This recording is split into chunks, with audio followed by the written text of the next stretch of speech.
time for a Mafia: The Old Country review. Mafia: The Old Country showcases decent storytelling with a solid cast, but ultimately lacks in certain aspects that make or break a game's quality. This is actually my introduction to the Mafia franchise, so going in I didn't really have any expectations. I knew that it was mechanically somewhat similar to familiar games like Rockstar, so I just went in hoping to enjoy the ride, and I think for the most part I did, but there's a lot of inconsistency here in all realms of what goes into this game. Because the narrative, the actual environments, the combat was up and down throughout. Visually, this game halfway through looked really good. I took a screenshot because I was like, wow, this looks really good. And then chapter 13 and 14, it felt like there was a huge dip in the game's quality and facial animations became questionable, and it kind of just overall looked like one of those disgusting gray first-person shooters from the Xbox 360 and PS3 era, or the knife fights, which I thought were okay, but there's so many of them, and all of them are the exact same, and they're these big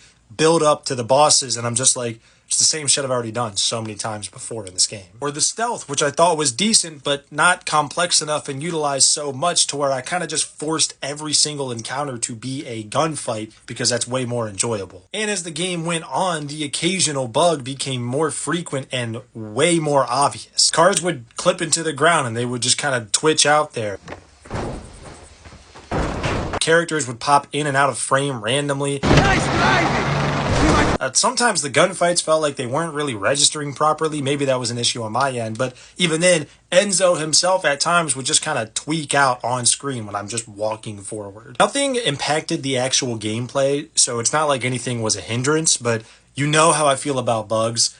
In the modern era, it's not really excusable. It just shouldn't be happening to this extent. As I mentioned about the combat, a lot of the fights just feel more like a placeholder rather than something that feels like it was worthy of being this big build-up to the actual fight itself. Like I said, all of the knife fights, and there's so many of them, and all of them are boss fights, just feel the exact same throughout. And that's not really a bad thing. It's just kind of like every time one pops up, I'm thinking, okay, here we fucking go again. And they're really, really easy too, even on the hardest difficulty. And that's also why I often turn missions into a shootout, because I think this game works much better as a third-person cover shooter than it does a stealth game. And the movement is fine as well. I think it's pretty fluid, but this driving, I do not like it. The game kind of forces you to drive in an era where cars are a pretty new concept and roads really aren't developed for them. And I don't know if that was intentional or not, but so many times you're going to wish that you were just on a horse. And I do think the option for car or horse is a lot more frequent than I thought initially, because I was in a car almost all the time, but really wished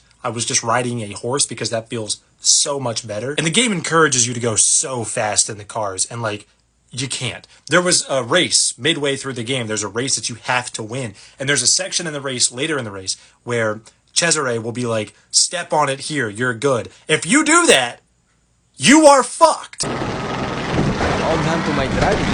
That and a little luck. Huge story spoilers. I'm going to basically summarize the end of the game.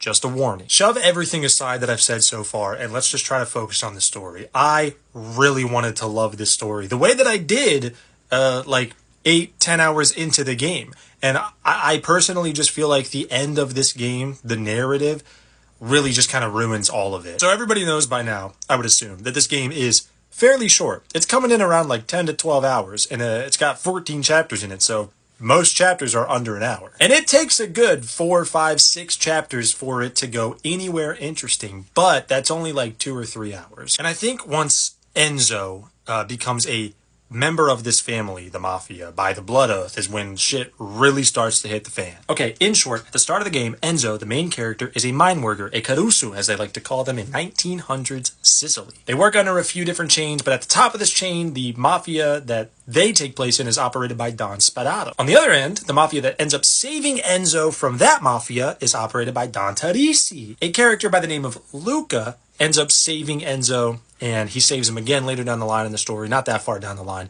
And so Enzo really feels emotionally connected to Luca. During all of this, Enzo has a secret love interest with Isabella that it's mutual. Isabella is Don Teresi's daughter, and he has a plan for her to marry whoever he wants her to marry.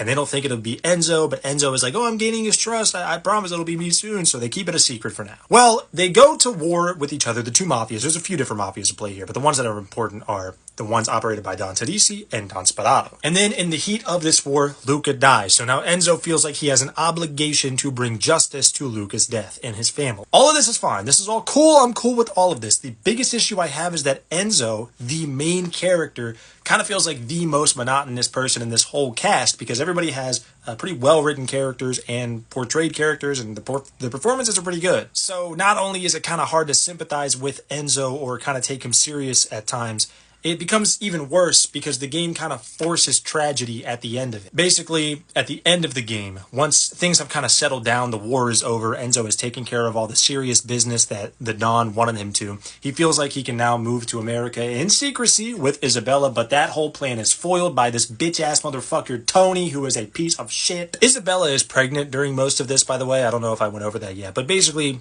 whenever they find them, they take Isabella and Enzo, they take them to separate places. The plan is to kill Enzo and then force Isabella to have an abortion. But then a fucking volcano erupts. Okay? A fucking volcano erupts at the end of the game.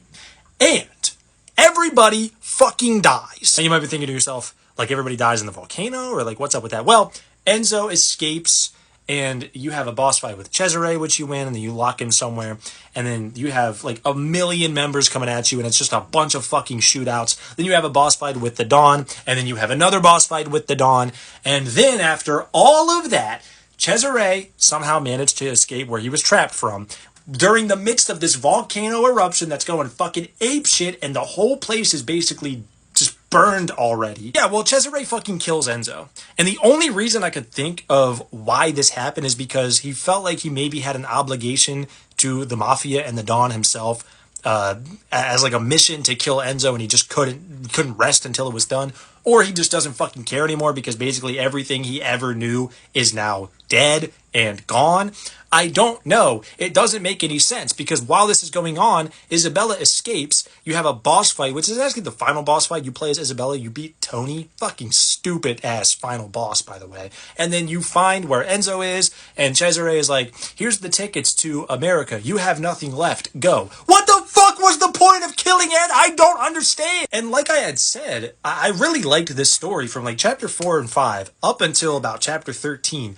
I was digging it. And then all of this happened, and I was like, this makes no fucking sense. This feels like it was forced just so we would maybe sympathize with Enzo and, I don't know, cry at the end of the game or something, but I don't understand.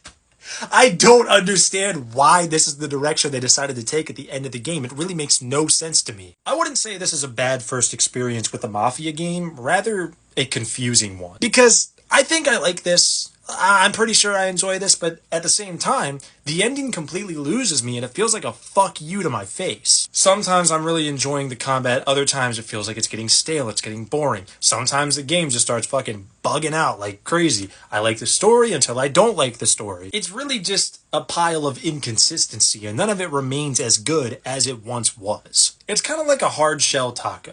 How the more you eat the taco, the more that it breaks, and then you're just kind of left with taco remains, and you're like, well, I may as well eat this. It's still a taco. It's just not really a formed taco. And that's fine with me, I guess. I think this is okay. Mafia, the Old Country, is comfortably a high 6. Slap on. Serum stamp of approval. Mafia, the Old Country gets a pass.